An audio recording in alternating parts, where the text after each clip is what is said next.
Des visites d'entreprises réparties dans les 4 coins de l'île. La 8e édition de la Semaine de l'Industrie a commencé aujourd'hui. Son principal objectif, faire découvrir des métiers en pleine expansion. Le thème retenu cette année est l'industrie connectée, une occasion pour les acteurs d'aborder la transition numérique. Reportage de Sandrine Claude.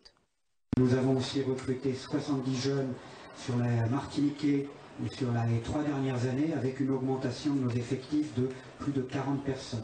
L'industrie, un secteur qui recrute. À travers plusieurs visites d'entreprises, pour les dirigeants, cette semaine, c'est surtout l'opportunité d'attirer leurs potentiels futurs salariés, les scolaires. Leur donner un peu le goût des métiers qui existent en Martinique et en plus en ce moment je dirais qu'on a des opportunités avec la transition énergétique, la transition numérique. C'est de l'emploi, c'est des opportunités de métier, c'est des opportunités de valorisation du patrimoine de la Martinique. Donc c'est bien d'en parler aux jeunes maintenant pour qu'ils puissent se projeter et choisir les bonnes filières. Cette année, c'est la digitalisation qui est mise en exergue. Le processus n'est pas réellement en vogue sur l'île. Amélioration des performances, réduction des coûts, c'est pourtant un atout non négligeable pour les entreprises. Plus une entreprise grossit en taille, plus on a du mal à suivre complètement ce qui se passe à l'intérieur.